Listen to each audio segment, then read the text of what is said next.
हाँ तो नमस्कार। नवग्रह शनि मंदिर जो उज्जैन में स्थित है, उज्जैन में जो मेघदूत गांव है वहाँ पर स्थित है। और अपन उज्जैन आते हैं, अगर दर्शन करने के हिसाब से आते हैं, उज्जैन महाकाल के दर्शन करने के लिए आते हैं, तो काफी लोग बाग काफी मंदिरों के भी साथ में दर्शन करके आते हैं। उनमें से ये एक है शनि मंदिर।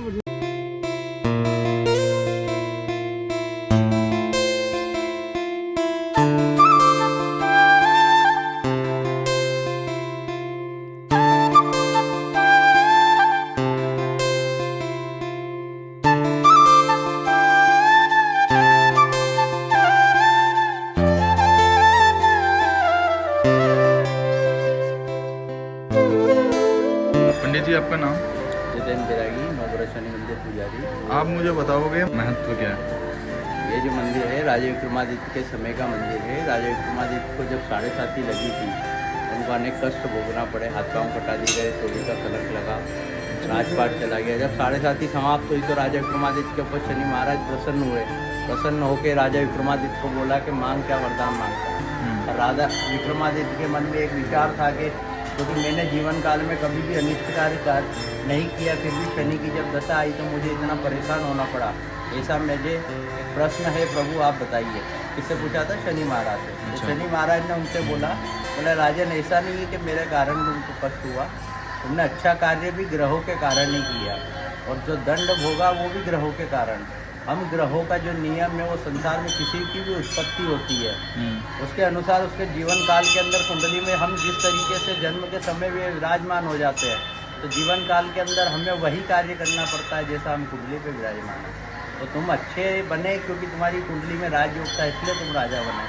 तुम्हारी कुंडली के अंदर अच्छे ग्रह बैठे थे जिसके कारण तुम पराक्रमी हुए, इतने दानी हुए। ये सब कार्य ग्रहों ने करवाया। तो बोले प्रभु, यदि ऐसा है कि ग्रह जो है वही सब कुछ करवाते और व्यक्ति का तरक्की से लेके, रोजगार से लेके, व्यापार से लेके सारी चीज़ें ग्रह दिलाते और ग्रह ही छीनते हैं, तो प्रभु मेरी इच्छा है कि मैं भी जो ग्रह की दशा के कारण परेशान हुआ हूँ, तो आपकी मैं दशाओं का पूजन करना चाहता हूँ। क्योंकि मैंने भी बड़े बड़े यज्ञ करे, अनुष्ठान करे, पूजाएँ करी, सभी जगह मैं ग्रहों का पूजन किया। लेकिन ग्रहों का पूजन करने के पश्चात भी जब ग्रह अपनी दशा काल में आते हैं तो वह वही कार्य करते हैं जैसा वो कुंडली में बैठे हुए रहते हैं। तो ऐसा मुझे वरदान दीजिए कि आपकी मैं दशाओं का पूजन करूं, और दशा पूजन करने के पश्चात मेरे पश्चात जो भी व्यक्ति दशाओं का पूजन करे तो आप उसको क्षमा करें। और कुंडली के अंदर आप कैसे भी विराजमान हो, लेकिन दशा पूजन के पश्चात आप उसको परिवर्तन करेंगे, ऐसा मुझे वरदान दीजिए। तो राजा विक्रमादित्य को वरदान दिया। वरदान देने के बाद 9 ग्रह देवता इस जगह पर प्रकट हुए थे। प्रकट होने पर जहाँ जहाँ शिवलिंग बने हुए हैं वो सब ग्रहों का स्वयंभू स्थान है, किसी ने स्थापित नहीं किया। फिर राजा विक्रमादित्य ने दशा पूजन किया। अब दशा पूजन राजा विक्रमादित्य ने क्योंकि अपनी फल की इच्छा के लिए किया था, और फल की इच्छा के लिए कोई भी पूजन किया जाता है तो सर्वप्रथम आराधना गणेश जी की होती है। इसलिए इस मंदिर में गणेश जी है। बाकी संसार के किसी शनि मंदिर में गणेश जी की स्थापना नहीं होती है। बीच वाली बड़ी प्रतिमा जो है वो 7.5 शनि महाराज की है, जो 7.5 वर्ष के लिए राशि पे चलते हैं। उधर ढैया शनि महाराज है जो 2.5 वर्ष के लिए राशि पे चलते हैं। ऊपर हनुमान जी महाराज है, और जो मेन शनि महाराज है वो रुद्र स्वरूप में है। तो यहाँ पे तब से दशा पूजन होने लगा। कुंडली के अंदर किसी भी प्रकार की दशा या दोष होता है, श्रापित योग, चांडाल योग, विष योग, इस प्रकार के कोई भी योग होता है, तो उसकी पूजन यहाँ के सिवा पूरे पृथ्वी पर कहीं नहीं होती है। तभी से ये मंदिर है। आज से लगभग माना जाए तो 2500 वर्ष पुराना ये मंदिर है। तो यहाँ पर 9 ग्रहों में से कौन कौन से ग्रह होते हैं और यहाँ पर कौन कौन से हैं अभी? 9 ग्रह में तो सारे ही ग्रह हैं यहाँ पे। जैसे उनका नाम क्या, कौन से हैं? नाम सबका लिखा हुआ है, आप बता सकते हैं। बाकी सूर्य, चंद्र, मंगल, बुध, गुरु, शुक्र, शनि, राहु, केतु, ये 9 ग्रह में है, और सभी का मंदिर यहाँ पे विराजमान है, और सभी का पूजन यहाँ पे होता है। विशेष शिव शनि का पूजन नहीं होता है। सभी का पूजन यहाँ पे क्रम अनुसार विधित पद्धति से कराया जाता है, जो शास्त्र में उल्लेख है उसी अनुसार। धन्यवाद सर। Thank you. महाराज की जय।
कमरे में गए थे, खूंटी पे हार टंगा हुआ था। एक जैसे पहले क्या होता था, पहले कोई भिक्षु आता था ना तो अपन भोजन कराते थे क्योंकि सब अच्छे लोग होते थे।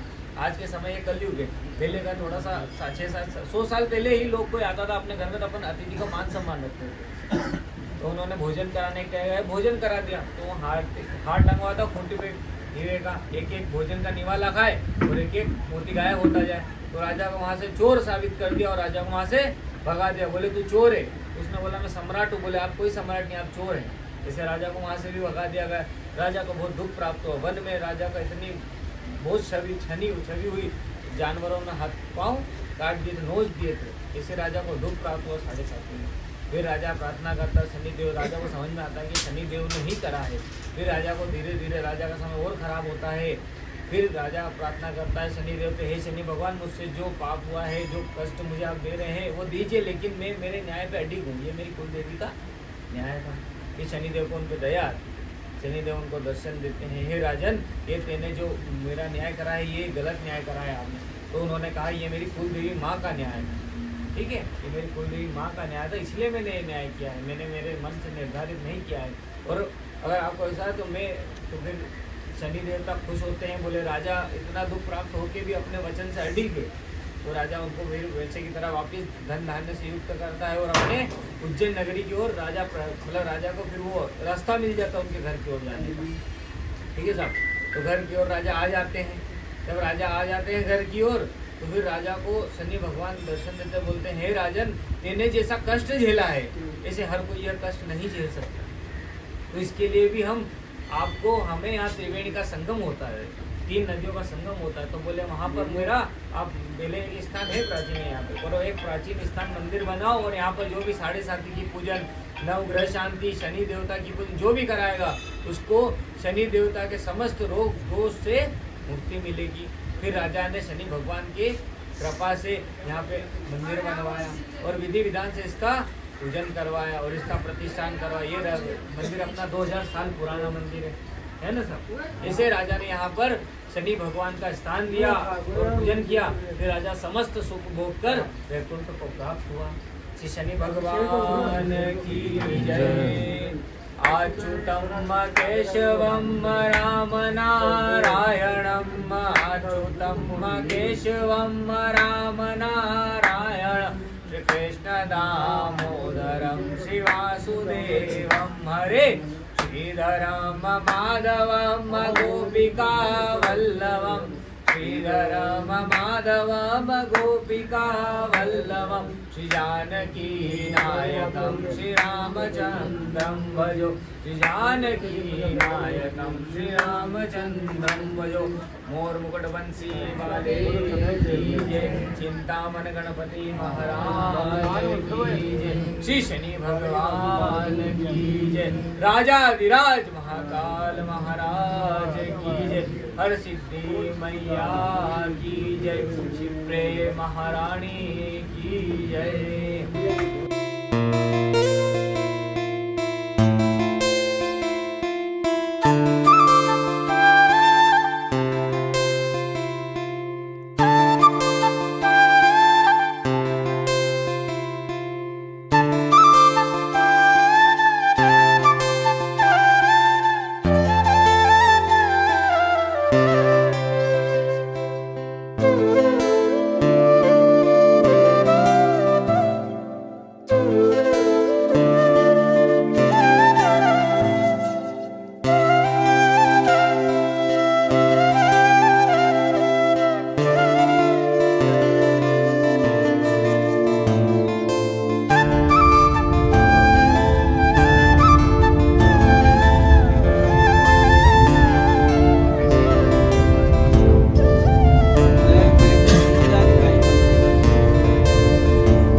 वीडियो अच्छी लगे, आई होप। मेरे हिसाब से तो बहुत अच्छी बनी क्योंकि मैंने आज पंडित से भी बात करी, पंडित ने कहानी भी सुनाई। अगर आपको वीडियो अच्छी लगे तो लाइक करें, कमेंट करें और शेयर करें। धन्यवाद। मिलते हैं अगले ब्लॉग में। अब देखते हैं अगला ब्लॉग कौन सा।